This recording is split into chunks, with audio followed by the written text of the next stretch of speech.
अस्सलामुअलैकुम guys, welcome to my YouTube channel with another video. आज हम लोगों ने स्टार्ट करना है, न्यू बुक है हमारे पास 2025 क्लास 9 का मैथ है हमारे पास। एक्सरसाइज 2.4 हम लोग स्टार्ट की हुई है हम लोगों ने। क्वेश्चन नंबर 2 है हमारे पास, write the following as a single logarithm. हमारे पास कुछ क्वेश्चन दिए हुए हैं। अब यहाँ पे डबल लोगार्थम प्लस हो रहे हैं ना, तो हमने इनको सिंगल लोगार्थम की फॉर्म में इन्हें लिखना है। तो हम लोग क्या करेंगे, सबसे पहले 1/2 log 25, मतलब जो हमारे पास क्वेश्चन है हम लोग उसको एज इट इज़ लिखेंगे 2 log 3, राइट। इक्वालिटी का निशान आ गया, इज इक्वल टू 1/2 log 25 को लिखा जा सकता है 5 की पावर स्क्वायर। हम लोग इसके लिखेंगे 5 की पावर स्क्वायर 25 को, और 2 log 3, ठीक है। तो अब हमारे पास क्या आएगा, अब हमारे पास ये होगा कि हम लोग करेंगे, मैंने आपको बताया था कि हम लोगों ने जो लोगार्थम के रूल्स पढ़े थे उसमें हमने पावर रूल भी एक पढ़ा था। और पावर रूल हमें क्या कहता था कि अगर पावर रूल्स हमारे पास ये था, log b x की पावर अगर n है ना, तो n पहले आ जाएगा और फिर log b x आ जाएगा, ठीक है। ये हमारे पास पावर रूल कहता था। पावर रूल ये था कि जो पावर है ना उसको हमने स्टार्ट पे ले आना, बाकी सारी वैल्यू एज इट इज़ आ जाएगी।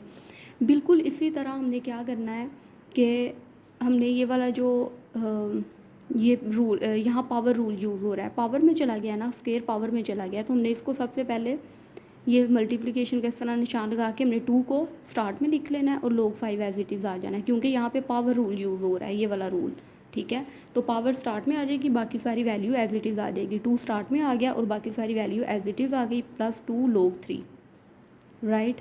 अब क्या होगा, ये 2 इस 2 से कैंसिल हो जाएगा, हमारे पास आ जाना है log 5 प्लस 2 log 3, राइट।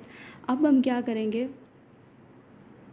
अब एक और चीज़ यहाँ पे कि log 5 प्लस, अब जिस तरह ये स्टार्ट में है ना, जैसे हम लोग पावर हो हमारे पास तो हम लोग उसे स्टार्ट में लिख लेते हैं। जैसे n पावर है तो पावर रूल्स के मुताबिक हम लोग n को स्टार्ट में लिख लेते हैं, बाकी सारी वैल्यू एज इट इज़ आ जाती है। बिल्कुल इसी तरह अब ये जो 2 है ना, 2 को हम लोग पावर की फॉर्म में भी तो लिख सकते हैं, 3 की पावर स्क्वायर। अगर हम लोग दूसरी तरह देखें तो ये अगर 3 की पावर स्क्वायर है, अगर हम इस पर पावर रूल यूज़ करें तो 2 स्टार्ट में आ जाएगा। बिल्कुल इस तरह हमने इसका कन्वर्स कर लिया कि हमने इसको स्टार्ट में पावर में हमने इसको पावर की फॉर्म में चेंज कर दिया इस 2 को, ठीक है। तो यहाँ पे पावर रूल यूज़ हो रहा है बेसिकली। तो हम लोग क्या करेंगे, अब हमारे पास आ जाएगा log 5 प्लस log, अब यहाँ पे हम लोग 3 की पावर स्क्वायर क्या होती है हमारे पास 9, क्योंकि हम लोग यहाँ पे पावर को पावर रूल हमने यहाँ पे इम्प्लीमेंट किया था। अब यहाँ पे क्या है हमारे पास, हमने ये 2 को पावर में चेंज कर दिया है, तो ये हमारे पास इस वजह से हमने 3 की पावर स्क्वायर हमारे पास 9 होती है। और हमने प्रोडक्ट रूल पढ़ा हुआ था, लोगार्थम का प्रोडक्ट रूल हमें क्या कहता है कि प्लस जो होता है वो मल्टीप्लिकेशन में चेंज होता है। इस तरह ये log 5 प्लस log 9 है, तो log बाहर कॉमन हम लोग ले लेंगे, 5 प्लस 9 है तो ये प्लस जो है वो मल्टीप्लिकेशन में चेंज हो जाएगा, ठीक है। तो log 5 मल्टीप्लाई 9 हमारे पास क्या होगा, 5 को 9 से हम लोग मल्टीप्लाई करवाएंगे तो हमारे पास 45 आ जाएगा। तो ये हमारे पास log जो है ना, ये हमारे पास 45 है।